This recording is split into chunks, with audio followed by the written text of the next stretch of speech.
Sarah Dane had not eaten in 3 days.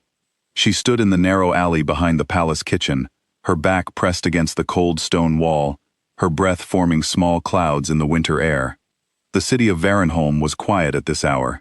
The wealthy were asleep in their warm beds, their stomachs full, their doors locked. The poor were awake, as the poor always were at night, lying in the dark and thinking about tomorrow. Sarah was thinking about her brother. Eli was 9 years old and burning with fever.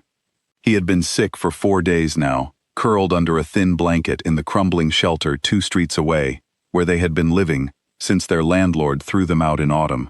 He had not asked for food. He had stopped asking for things weeks ago, as if he already understood, at 9 years old, that asking made things harder for his sister. But Sarah had heard the sound he made in his sleep, a small, dry sound, like paper tearing, and she had made a decision. She was going to find food, whatever it took. The palace kitchen window was slightly open. On the sill, cooling in the night air, sat a round loaf of bread, golden, whole, still warm, she could tell, even from where she stood. Someone had left it there by accident, or perhaps on purpose, or perhaps the kitchen staff simply had more bread than they could count. The palace always had more than it could count. Sarah moved carefully. She had grown up in these streets. She knew where the guards walked and when. She knew the rhythm of the night. She crossed the alley in silence, reached the window, and closed her fingers around the loaf. For 1 second, she allowed herself to feel it. The warmth of it, the solid weight of it, and something in her chest cracked open with relief. Then the torch appeared around the corner. She ran. The guard shouted behind her. His boots hit the cobblestones in heavy, clanging strikes. Sarah was faster, she always had been, and she cut through the back lanes with the instinct of someone who had spent years navigating this city on foot. Left, then right, then through a gap between 2 buildings so narrow she had to turn sideways. She could hear the guard losing ground. She could feel herself beginning to believe she would make it. Then the second guard stepped out of the shadows directly in front of her. She had no time to stop. She ran straight into him, and he caught her by both arms with the practiced ease of a man who had done this many times before. The bread flew from her hands. It hit the ground and rolled. The first guard arrived behind her, breathing hard, and looked down at it. He stepped on it. Slowly, deliberately, holding her eyes as he did it. Sarah said nothing. She had learned, long ago, that some people performed cruelty because they wanted a reaction, and the most powerful thing you could do was refuse to give them one. She stood in the guard's grip, her jaw tight, and waited. They chained her wrists and dragged her toward the palace gates.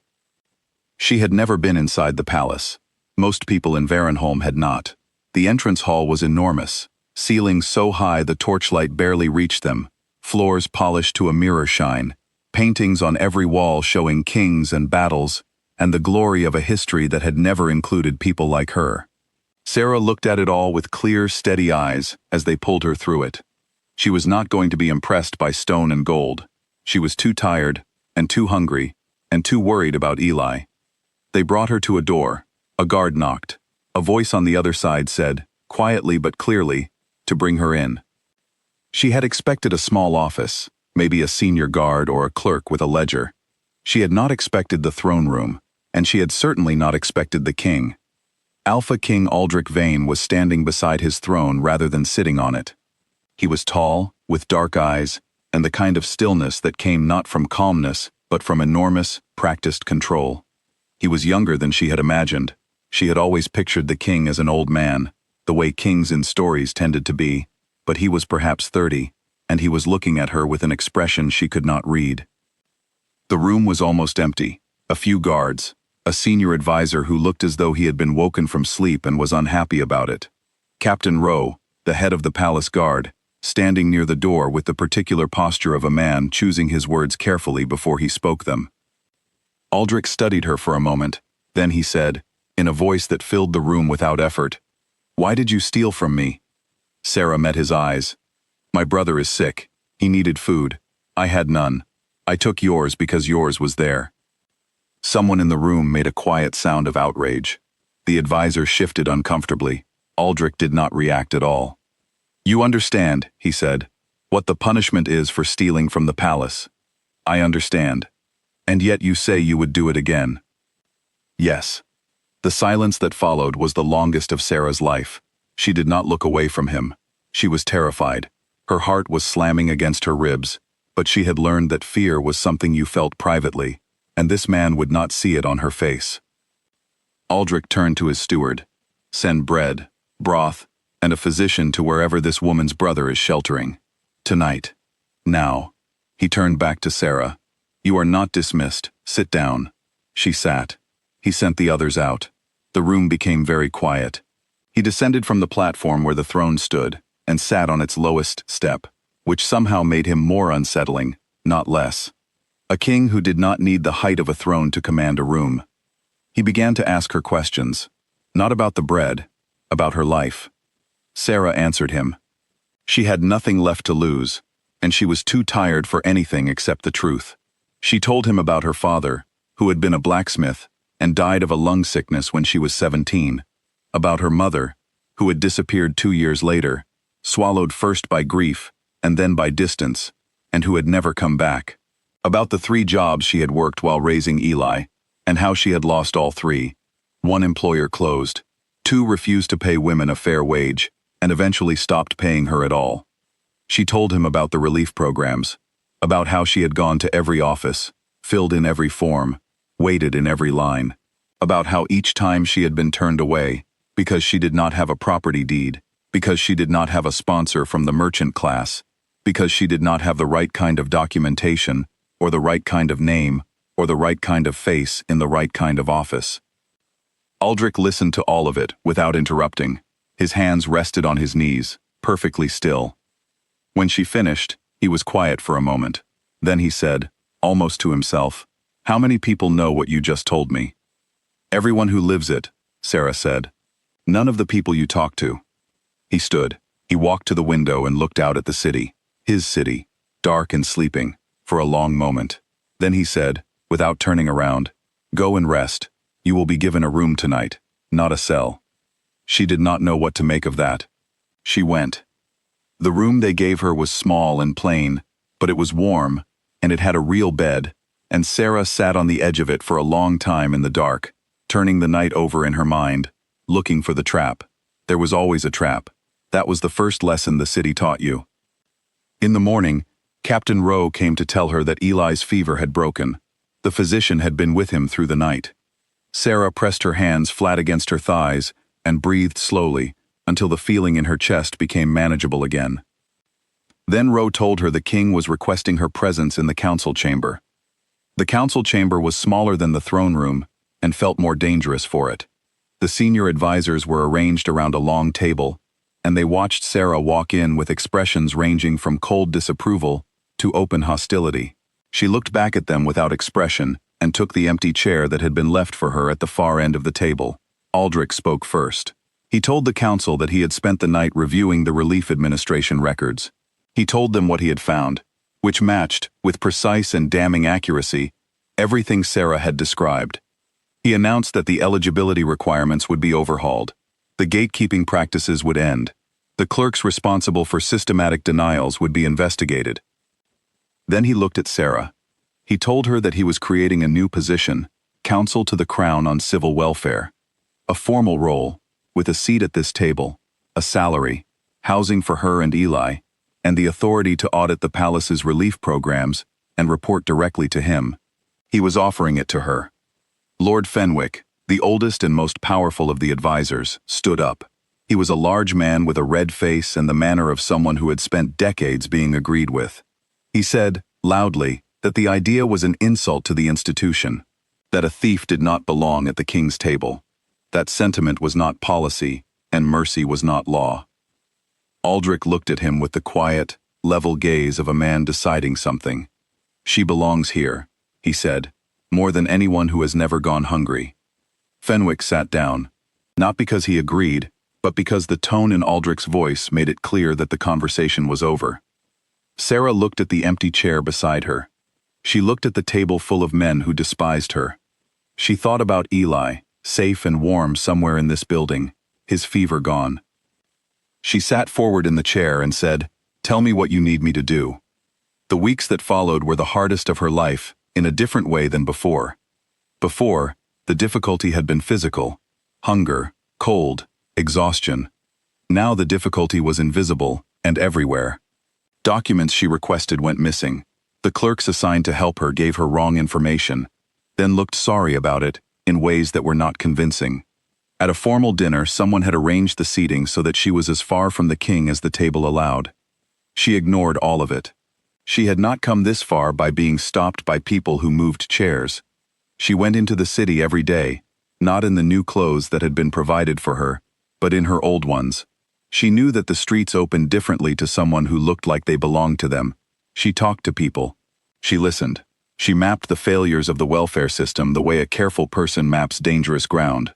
Slowly, thoroughly, marking every trap. She brought her findings to Aldrich in the evenings, after the official meetings were done. These were the hours when the formality between them loosened slightly.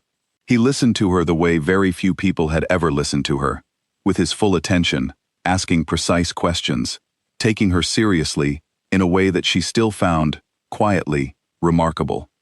She did not let herself think too much about that. Then Lord Fenwick made his formal move. He brought a petition before the full court, 9 noble houses, all signed, demanding Sarah's removal and prosecution for the original theft.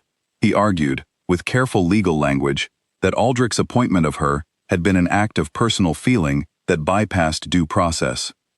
The hearing was held in the throne room. The full court assembled. Fenwick presented his case with the smooth confidence of a man who had never lost a room in his life. He implied, with elegant indirection, that Sarah had used her circumstances to manipulate the king's mercy. He suggested her motives were self-interested. He did not call her a liar, but he arranged his words so that the idea was present in the room without being spoken. When it was Sarah's turn to speak, she did not defend herself against the theft. She had stolen, she knew it. The room knew it. She was not going to stand in front of these people and pretend otherwise. Instead, she placed her documents on the table.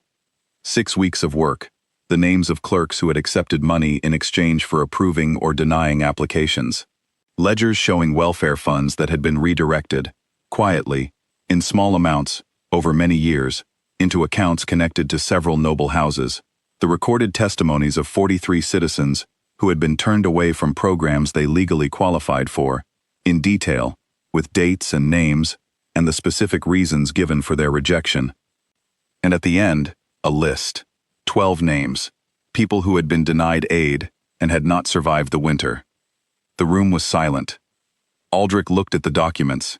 He looked at Fenwick. And then, with the patience of a man who had been waiting for exactly this moment, he began to ask questions. It took less time than Sarah expected. Fenwick tried to hold his position, but the documents were not feelings, and they were not opinions. They were facts, written down and verified, and sitting on the table for anyone to read. One by one, the supports of his argument gave way. By the end, Fenwick was escorted from the throne room, pending a full investigation. 2 other lords quietly asked to review the welfare audit. 3 more said nothing and looked at the floor. A week after the hearing, Aldrich found Sarah in the palace library late at night, still working. He sat down across from her without ceremony. They talked, really talked, without the structure of a meeting around them, for the first time. He told her something she had not fully understood about the position she held. By the founding charter of Varenholm, the Council to the Crown on Civil Welfare, if confirmed by public referendum after a full term, carried permanent governing authority equal to that of a royal consort. He had not offered her a temporary role to keep her quiet or reward her bravery. He had offered her, by the letter of the law, a permanent place in the structure of the kingdom. He told her he had done it because a kingdom that could not hear the voices of its most desperate people was already failing, and he did not know how to change that without someone who spoke that language standing beside him, permanently, officially, with real authority. Sarah was quiet for a long time. Then she said, "What if I fail?" He said, "Then we find another way, but I don't think you will." She looked at the work spread across the table, months of it, real work that had already changed 3 policies and freed up funds for hundreds of families. She thought about Eli, asleep somewhere in this enormous building, safe and growing.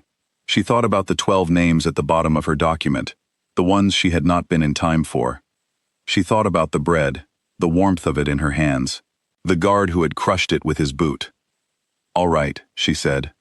The public referendum, the first in Varenholm's history, passed when her term was complete. The corrupt clerks were prosecuted. The eligibility requirements were rewritten. A new intake program, designed by Sarah herself, based on how the city's poorest people actually lived and moved and survived, was running in 6 districts and reaching people the old system had never touched.